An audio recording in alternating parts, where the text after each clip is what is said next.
आशा करता हूँ आप सभी लोग अच्छे होंगे और आप लोगों की पढ़ाई अच्छी चल रही होगी। हालांकि कोरोना की वजह से बहुत सारे डिस्टरबेंस हुए हैं, पढ़ाई में भी डिस्टरबेंस हुए हैं, लेकिन एग्ज़ाम्स होते रहेंगे आने वाले टाइम में, इसलिए आपकी पढ़ाई नहीं रुकनी चाहिए। तो ऑनलाइन स्टडी का ऑप्शन है, ऑनलाइन आप पढ़ सकते हैं जब चाहें, जैसे चाहें, जिस टाइम चाहें। तो आज मैं टॉपिक पढ़ाने वाला हूँ प्रोबेबिलिटी। अच्छा, प्रोबेबिलिटी बैंकिंग में सबसे ज़्यादा पूछा जाता है। हालांकि इसके अलावा भी बहुत सारे एग्ज़ाम्स हैं, टैट, सी टैट, इनमें भी क्वेश्चंस आते हैं, T G T, P G T, इनमें भी क्वेश्चंस आते हैं। और ये एक ऐसा टॉपिक है ना जिसमें बहुत कन्फ्यूजन रहता है लोगों को। तो आज मैं आपको बताने वाला हूँ, और इस टाइप से अगर आप करोगे तो कभी नहीं भूलोगे, अगर इस टाइप से आपने प्रोबेबिलिटी सीख ली तो। चलिए देखते हैं कि आप कितना सीख पाते हो, कितना भूल पाते हो, या मेरे जो दावे हैं वो कहाँ तक एग्जिस्ट करते हैं। तो चलिए चलते हैं स्क्रीन की तरफ, स्टार्ट करते हैं अपना टॉपिक। और जो भी प्रॉब्लम्स आए कमेंट करो, मैंने कुछ क्वेश्चंस अनडन छोड़े हैं, उन्हें सॉल्व करो और उनके आंसर्स कमेंट करो। अच्छा लगे अपने दोस्तों को शेयर करो, सब लोग सीखो, अच्छे से पढ़ो। और मैं जल्दी ही ऑनलाइन लाइव क्लासेस भी लेने वाला हूँ, जूम पर भी आने वाला हूँ। तो देखते हैं कितना इंटरेस्ट आता है आप लोगों को क्लास। देखो, आज का टॉपिक है हमारा प्रोबेबिलिटी। प्रोबेबिलिटी में बहुत से कन्फ्यूजन्स रहते हैं, अक्सर पढ़ते हैं भूल जाते हैं। तो आज मैं जिस तरीके से पढ़ाऊंगा, आई बेट कि आप अगर ध्यान से पढ़ लोगे तो इसे कभी नहीं भूलोगे। देखो, कुछ चीज़ें हैं जो सबसे पहले हमें पता होनी चाहिए। What is probability? प्रोबेबिलिटी होती क्या है? अगर चैप्टर्स हम कर लेते हैं और हमें यही नहीं दिमाग में आता, या हम यही नहीं समझते कि व्हाट इज़ प्रोबेबिलिटी, प्रोबेबिलिटी का पूरा चैप्टर खत्म कर दिया। ठीक है, वाई वी नीड दिस? मतलब प्रोबेबिलिटी कर रहे हैं तो प्रोबेबिलिटी की ज़रूरत क्यों पड़ती है, ये भी पता होना चाहिए ना। और कहाँ पर इसे यूज़ किया जाता है। जैसे अगर किसी से पूछा जाए कि भाई कहाँ यूज़ करते हैं प्रोबेबिलिटी को, तो सबसे पहले लोग बोलते हैं अरे कॉइन्स में और डाइस में यूज़ कर लेते हैं। ऐसा थोड़ा ही है। प्रोबेबिलिटी को जहाँ यूज़ करते हैं, क्यों यूज़ करते हैं, और व्हाट इज़ प्रोबेबिलिटी, अगर इन 3 क्वेश्चंस के हमें आंसर, स्पेसिफिक आंसर्स पता चल जाएं, जिसे हम एक्सप्लेन कर सकें, तो मैं समझता हूँ कि ये चैप्टर आप अच्छे से समझ जाओगे और भूलोगे नहीं। तो हम इन्हीं की बात करने वाले हैं। देखो, सबसे पहले probability is equals to the percentage of happening an event. बस डिफरेंस क्या है? परसेंटेज का मतलब क्या होता है कि हम किसी भी चीज़ की परसेंटेज कैलकुलेट कर सकते हैं, लेकिन यहाँ पर हम बात कर रहे हैं सिर्फ इवेंट की। इवेंट मतलब बारिश होने वाली है, तो भाई बारिश होने के कितने परसेंट चांसेस हैं, ओले गिरने के कितने परसेंट चांसेस हैं। तो if there are the question of percentage कि भाई कितना परसेंट चांसेस है, तो it is directly related to probability. कैसे? मैं बोलूँ भाई 50% चांस है बारिश होने के आज, तो 50% is the part of percentage. और इसे ही अगर मैं लिख दूं in the fraction form, in the form of fractions, तो इसे बोलूंगा half is the probability. Percentage को ही फ्रैक्शंस में लिखना प्रोबेबिलिटी कहलाता है।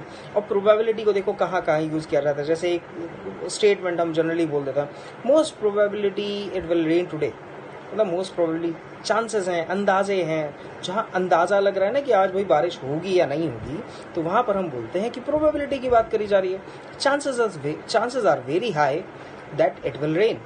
मतलब बहुत ज्यादा चांसेस हैं कि आज बारिश होगी, तो ये भी प्रोबेबिलिटी की बात है। And I doubt it will rain today.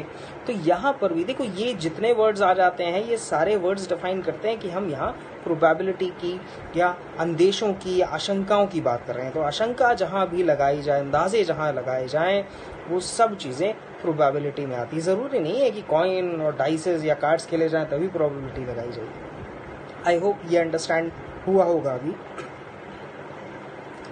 Probability के साथ कुछ टर्म्स हैं जिनके बारे में हमें पता होना चाहिए। हालांकि सारे एग्जाम्स में ज़रूरी नहीं होता कि ये सारे टर्म्स के बारे में पता हो, लेकिन फिर भी हम एक एक ओवरव्यू ले लेते हैं इनका। तो व्हाट इज़ रैंडम एक्सपेरिमेंट? देखिए, रैंडम हिंदी में बोलते हैं बेतरतीब।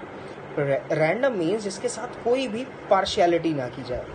जैसे हमने कॉइन उछाला, तो हमें पता ही नहीं है कि हेड आएगा या टेल आएगा। वो बचपन वाला नहीं कि चप्पल उछाल के हम खेलते थे ना, और कहते थे सीधी चप्पल, क्योंकि उसमें सीधी चप्पल के आने के चांसेस बहुत ज़्यादा रहते थे।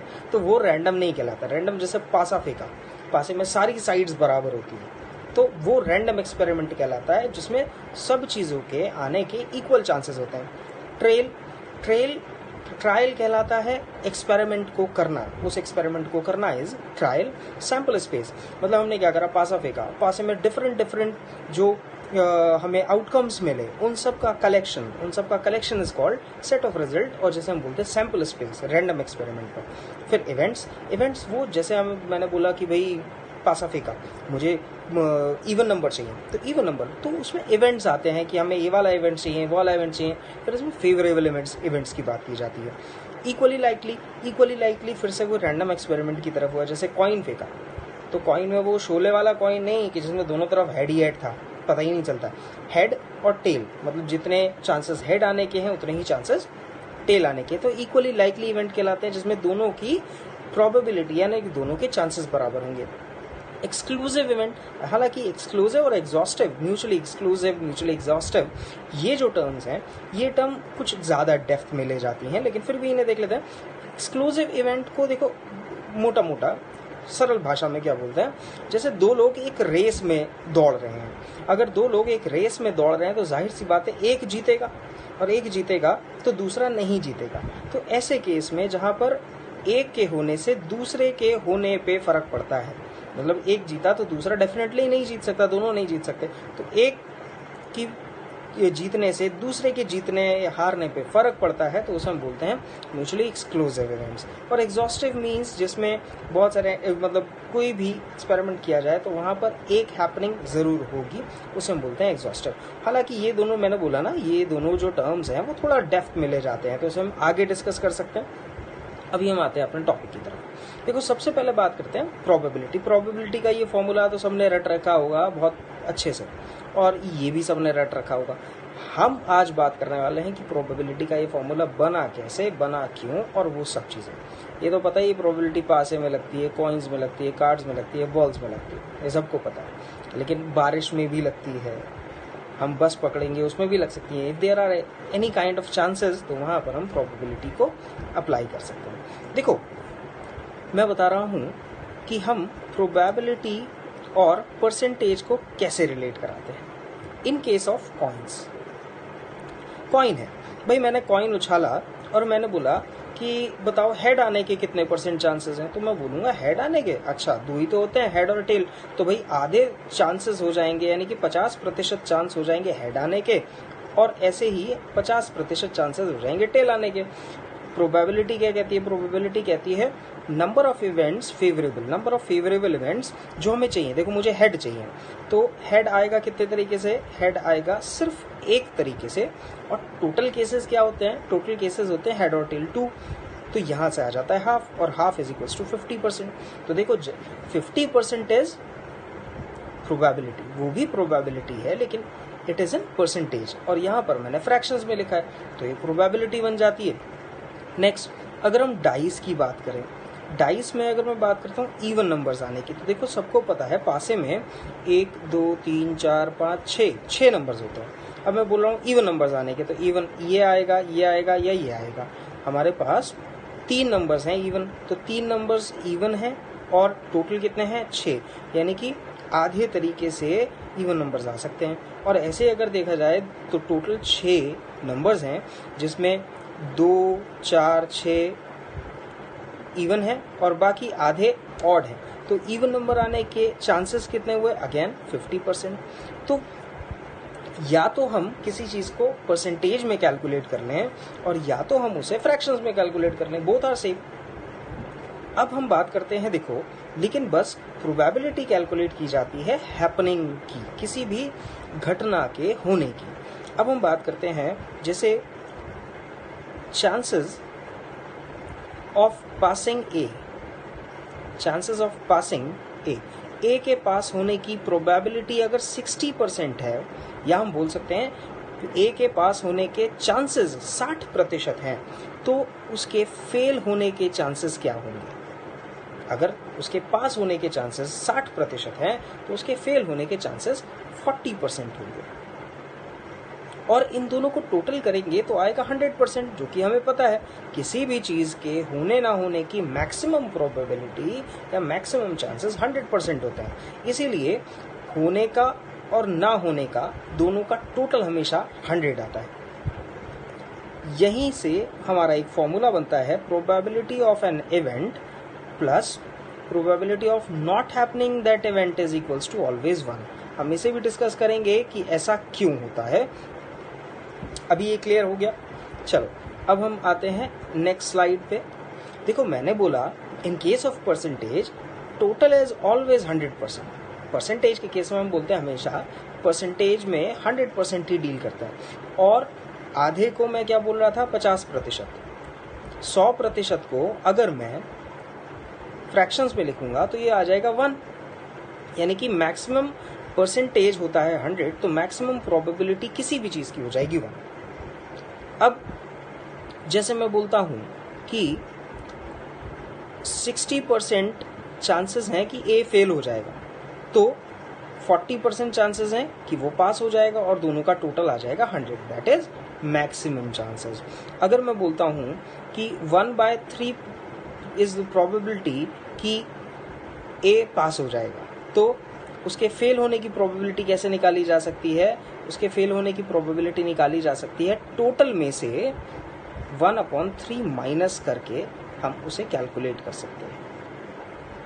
ठीक है, अब देखो वही चीज हमने दे रखी है, if coin is tossed chances that the coin comes down on the ground. जैसे मैंने एक कॉइन ऊपर फेंक दिया तो उसके नीचे आने के कितने परसेंट चांसेस हैं? जाहिर सी बात है न्यूटन का लॉ लगेगा और वो नीचे आएगा ही आएगा। जब नीचे ही आएगा तो उसे हम बोलेंगे कि भाई 100% चांसेस है, 100% चांसेस है वो नीचे ही आएगा। 100% चांसेस है, यानी कि अगर हम उसे ऊपर फेंकते हैं तो उसके नीचे आने की प्रोबेबिलिटी क्या हो जाएगी? तो प्रोबेबिलिटी हो जाएगी 100%, विच इज इक्वल्स टू 1। और किसी भी चीज की प्रोबेबिलिटी 1 हो या हम बोलें उसके होने के चांसेस 100% है, तो हम बोलते हैं ऐसा होगा ही होगा, तो इसीलिए हम उसे बोल देते हैं श्योर इवेंट। श्योर इवेंट मतलब ऐसा ही होगा।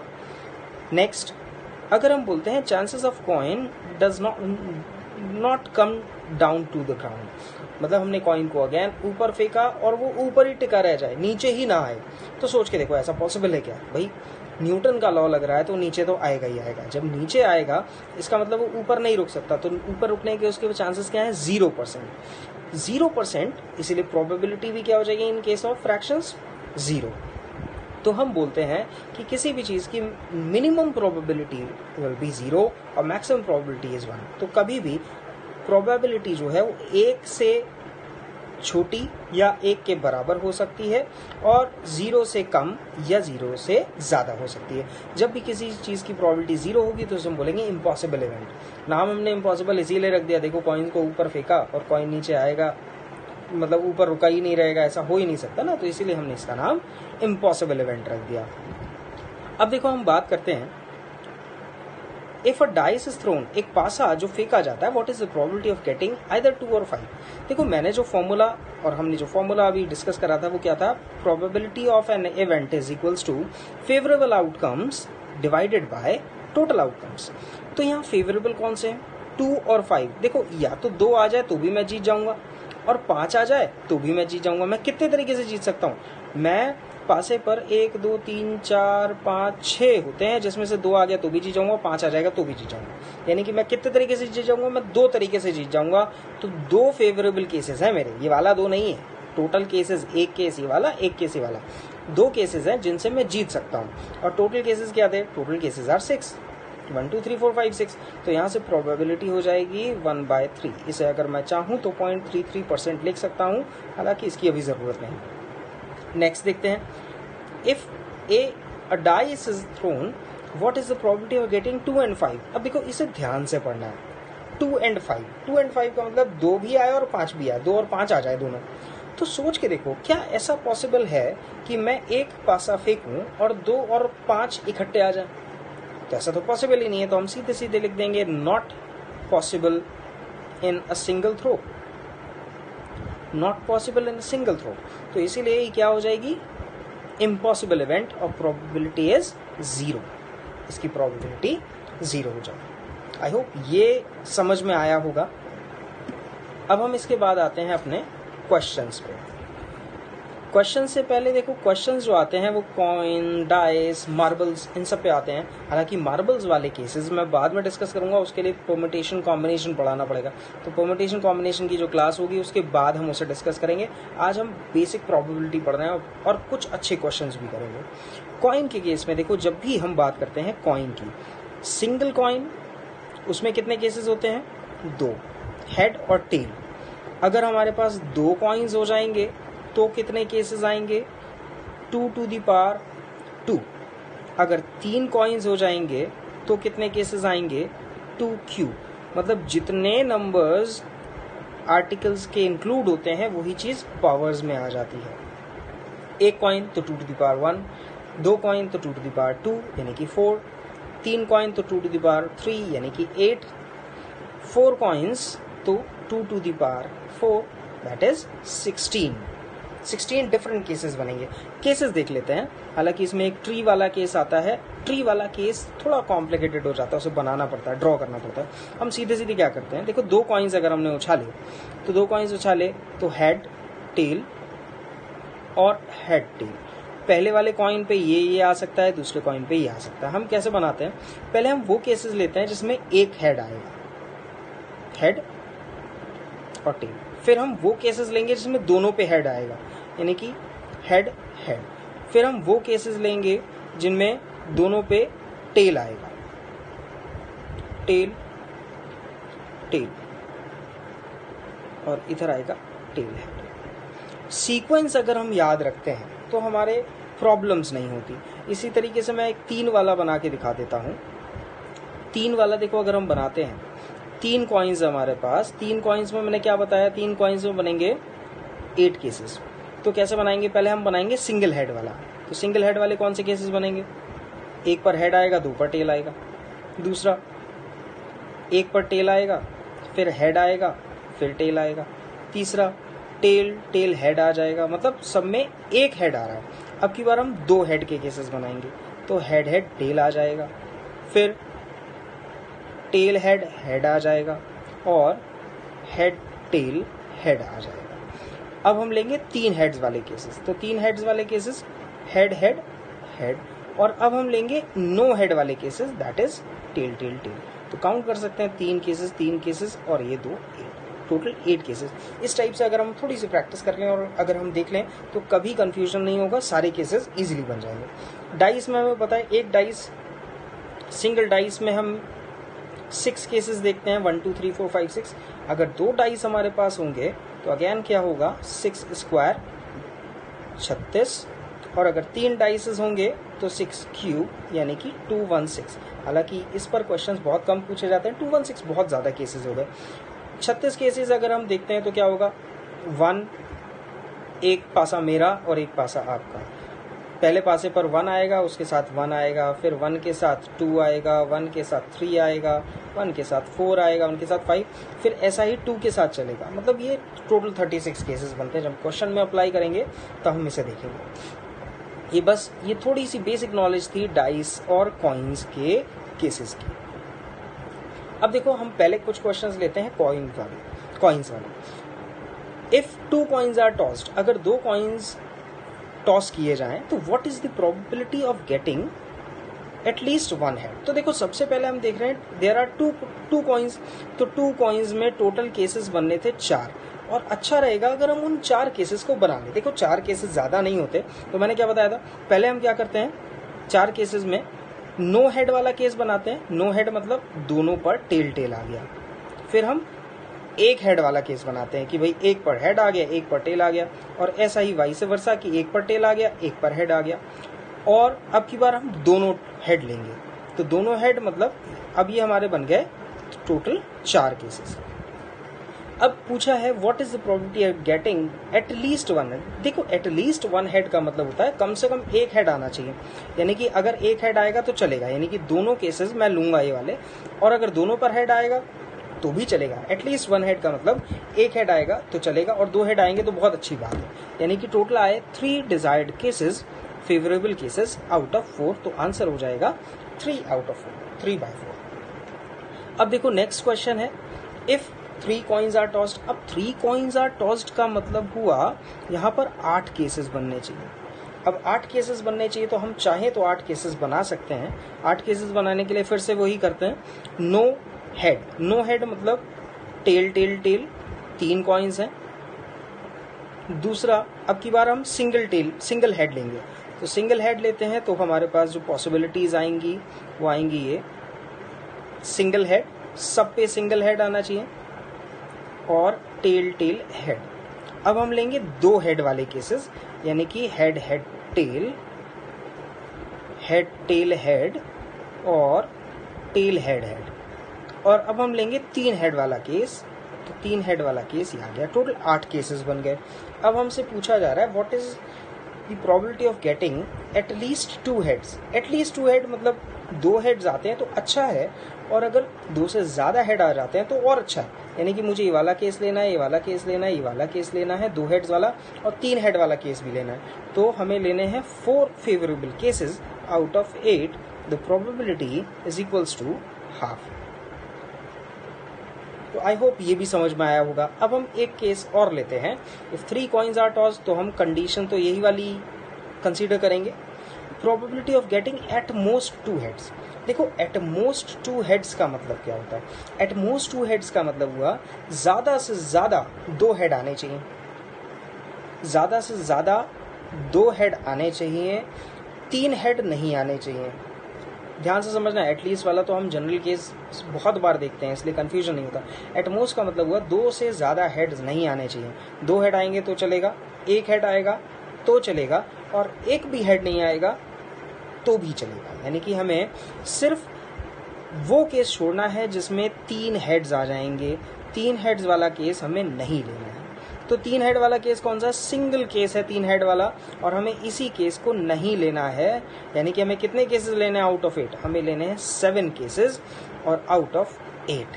तो ये हो जाएगा हमारा आंसर। इसे ध्यान से देख लो, रिवाइंड करके देख सकते हो, स्लो मोशन में पढ़ सकते हो, स्पीड स्लो लग रही हो तो फास्ट कर सकते हो। यूट्यूब का यही फायदा है कि स्पीड स्लो करी जा सकती है, स्पीड फास्ट करी जा सकती है, सब चीजें करी जा सकती है।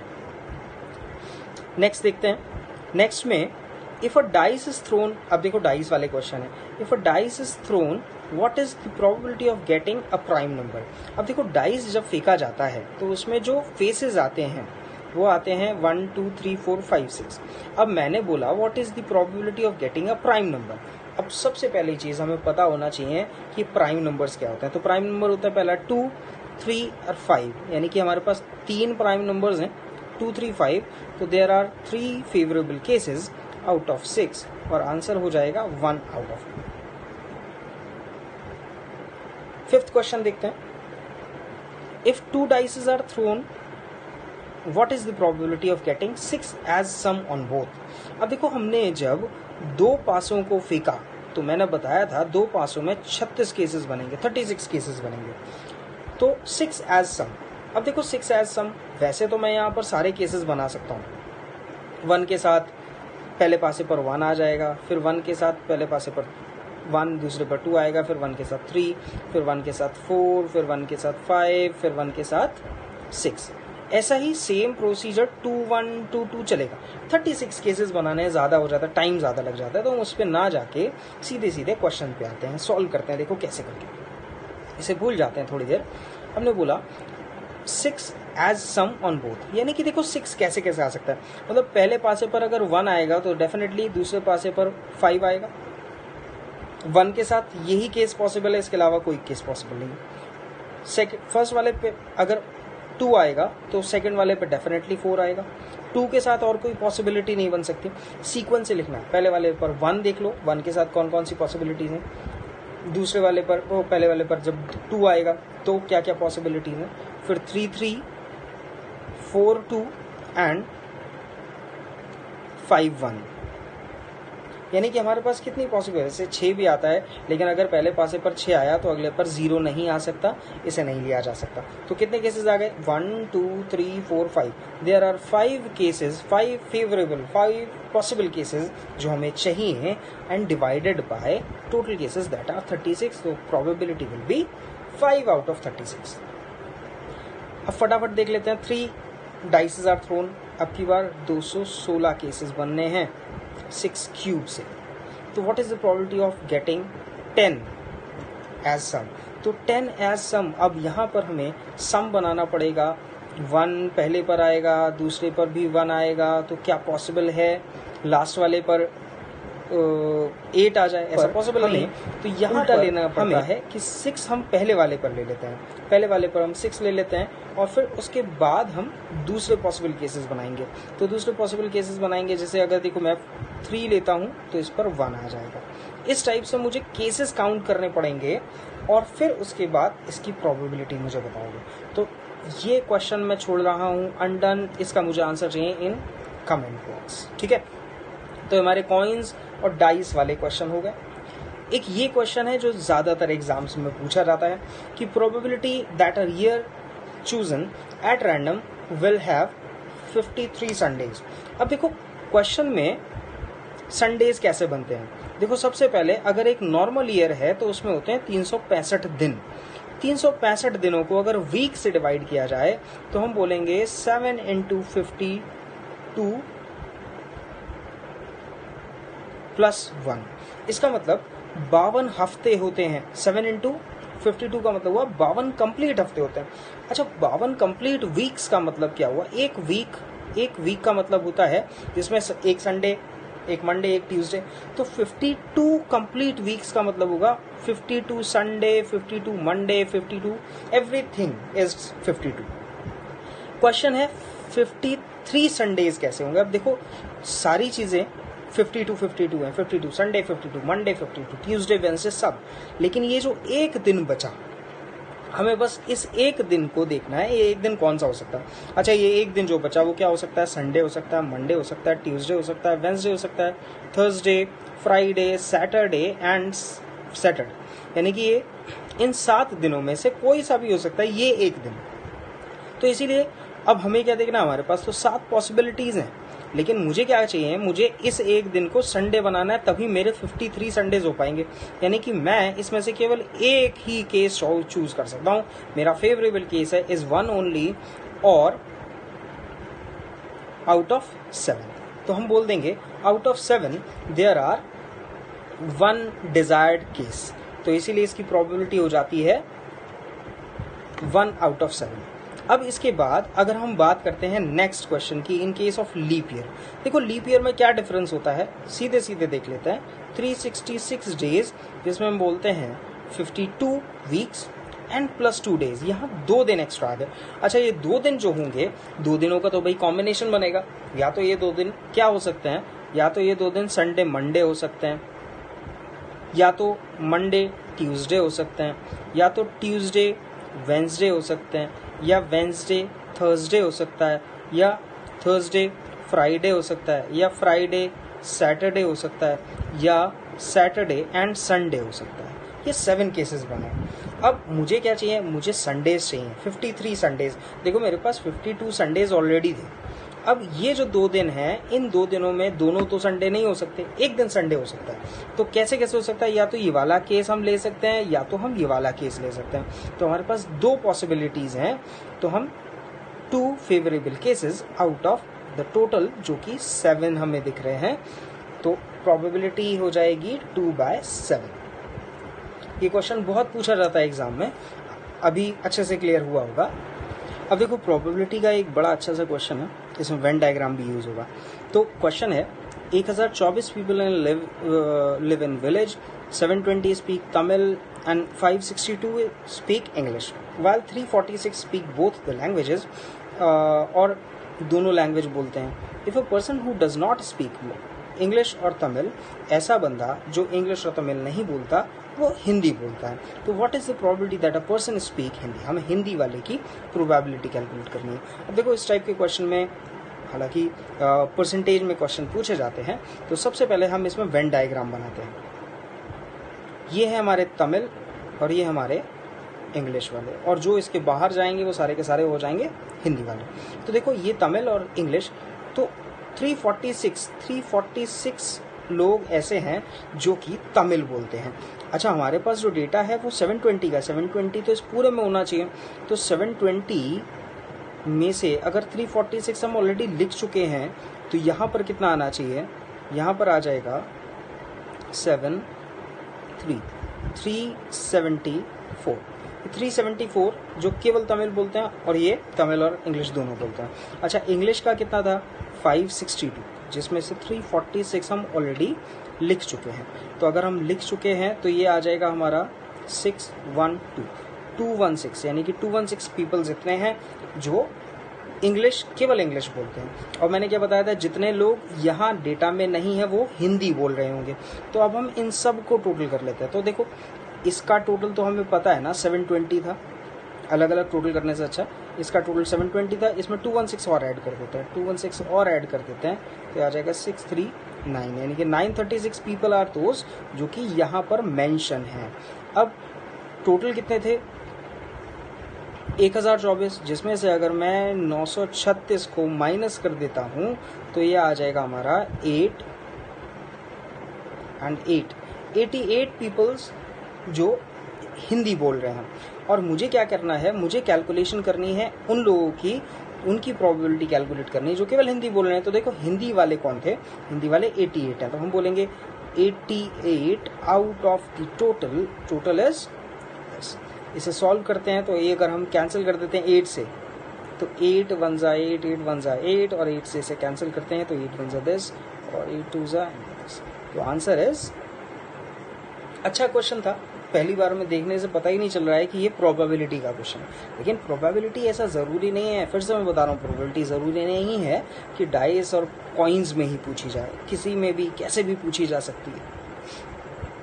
अब देखो ये क्वेश्चन आता है बहुत बार एग्जाम में पूछा गया और बहुत कंफ्यूज करता है, तो इसे ध्यान से समझ लेना। कुछ भी प्रॉब्लम्स आए तो बोल सकते हो, मैं दोबारा अगली क्लास में या जैसे भी हम बताएंगे तो दोबारा इसे कवर कर लेंगे। If A speaks truth 60% and B speaks 50% of the time, what is the probability that they will contradict each other? देखो contradict each other, इस लाइन को ध्यान से समझना है। इस लाइन को ऐसे ध्यान से समझना है कि अगर A सही बोलेगा तो B गलत बोलेगा, तभी तो कंट्राडिक्शन होगा। अगर दोनों सही बोल गए या दोनों झूठ बोल गए, गलत बोल गए, तो कंट्राडिक्शन नहीं होगा। तो इसके लिए बहुत ज़रूरी है कि हम क्या करें, A को सच बुलवा देते हैं, A true and B false. ऐसा हो सकता है पहले केस में, फर्स्ट केस हमारा ये हो सकता है। और सेकंड केस क्या हो सकता है, सेकंड केस क्या हो सकता है, सेकंड केस हो सकता है A फॉल्स बोले और B सच बोले। ये चीज क्लियर हो। अब देखो हमें क्या करना है, हमें इसकी प्रोबेबिलिटीज लगानी है। देखो A के सच बोलने की प्रोबेबिलिटी है 60%, तो मैं बोल सकता हूँ कि A के सच बोलने की प्रोबेबिलिटी 60% है। और 60% को क्यों ना हम फ्रैक्शंस में लिख दें। अब की बार हम 60% को फ्रैक्शंस में लिखेंगे तो हम लिखते हैं 3/5, तो हम लिखेंगे 3/5, ठीक है। अच्छा, B के गलत बोलने की प्रोबेबिलिटी, B फॉल्स बोलेगा, A सच बोल रहा है, तो देखो B सच बोलता है 50% तरीके से, तो जाहिर सी बात है B गलत भी बोलेगा 50% तरीके से, ठीक है। अच्छा, A के गलत बोलने की प्रोबेबिलिटी क्या थी, देखो A के सच बोलने की प्रोबेबिलिटी 60% थी, तो A के गलत बोलने की प्रोबेबिलिटी हो जाएगी 40%, और 40% को हम फ्रैक्शन में लिखेंगे 2/5, तो हम लिखेंगे 2/5। अब ये इतनी छोटी छोटी चीज़ों के लिए मत टोकना कि 40% कैसे आया और 40% को 2/5 कैसे लिखेंगे। और B के सच बोलने की प्रोबेबिलिटी की भी तो 50% थी, तो हम इतना लिखेंगे। इसे हम सॉल्व करेंगे तो ये आएगा 3/10 और ये आएगा 2/10। अच्छा, मुझे क्या करना है, मुझे तो दोनों केसेस बताने हैं ना, टोटल कंट्राडिक्शन ऐसे भी हो जाएगा, ऐसे भी हो जाएगा, तो मुझे तो टोटल केसेस कैलकुलेट करने होंगे ना, तो मैं टोटल केसेस कैलकुलेट करूंगा, यानी कि 3/10 और 2/10, 5/10 and this will be 1/2 which is 50%, तो 50% आंसर हुआ इसका। क्लियर हुआ, ये कंट्राडिक्शन वाला था। कंट्राडिक्शन बहुत सारे केसेस में पूछा जाता है। चलो इसी टाइप का देखो दूसरा क्वेश्चन है, इसमें थोड़ा सा चेंज कर दिया हमने क्या बोला, what is the probability that at least one will tell the truth. One will tell the truth मतलब या तो ए ट्रूथ बता दे, या तो बी ट्रूथ बता दे, और या तो दोनों लोग ट्रूथ बता दे। क्यों बोला ना, एटलीस्ट दोनों लोग सच बताएंगे तो भी चलेगा। तो इसमें हमारे पास 3 केसेस आएंगे, first case, second case and the third case. First case में देखो हम क्या बोलने वाले हैं, ए बोलेगा सच तो बी बोलेगा झूठ। सेकेंड केस में ए बोलेगा झूठ तो बी बोलेगा सच। और तीसरे केस में ए भी बोलेगा सच और बी भी बोलेगा सच। समझ में आया? कम से कम एक सच बोलना चाहिए। तो अगर एक सच बोलेगा तो भी चलेगा, चाहे वो ए हो चाहे बी हो। दोनों सच बोलेंगे तो बहुत अच्छी बात है, सोने पे सुहागा।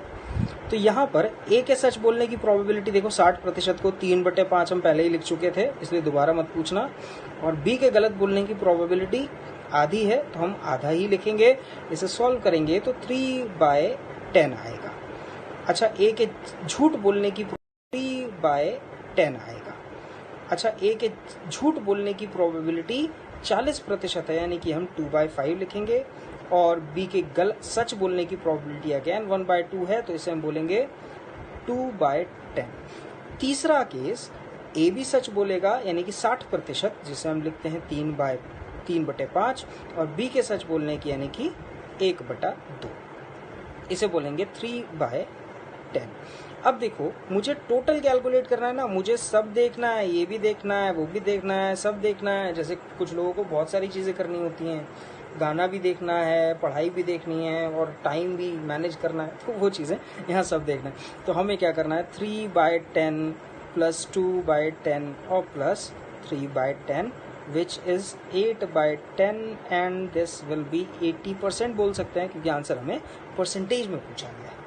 वैसे हम इसे कैंसिल कर देते तो आ जाता 4/5, फ्रैक्शंस हो जाता। क्वेश्चन के ऊपर डिपेंड करता है, क्वेश्चन में परसेंटेज में क्वेश्चन पूछा, आंसर पूछा गया है, डिजायर क्या है उसकी। तो वो चीज़ आपकी क्लियर हो गई होगी अभी तक। अब ये लास्ट क्वेश्चन जो है, इसका चाहे तुम लोग स्क्रीनशॉट ले लो या कुछ भी कर लो, और इसका आंसर मुझे तुम बताओगे। नहीं बताओगे तो मैं नेक्स्ट वीडियो में से कवर करूँगा। हालांकि बहुत अच्छा क्वेश्चन है, और कॉम्बिनेशन के भी दिख रहे होंगे इसमें कुछ, लेकिन कॉम्बिनेशंस की अभी ज़रूरत नहीं है। क्वेश्चन का आंसर बहुत सिंपल है, बहुत इजी है, तो इसलिए एक बार इसे ध्यान से पढ़ो और ट्राई करो। नहीं आए तो मैं बताऊंगा। और बस ये है प्रोबेबिलिटी। अगली क्लास में हम डिस्कस करेंगे प्रोबेबिलिटी के कॉम्बिनेशन परम्यूटेशन वाले क्वेश्चंस भी।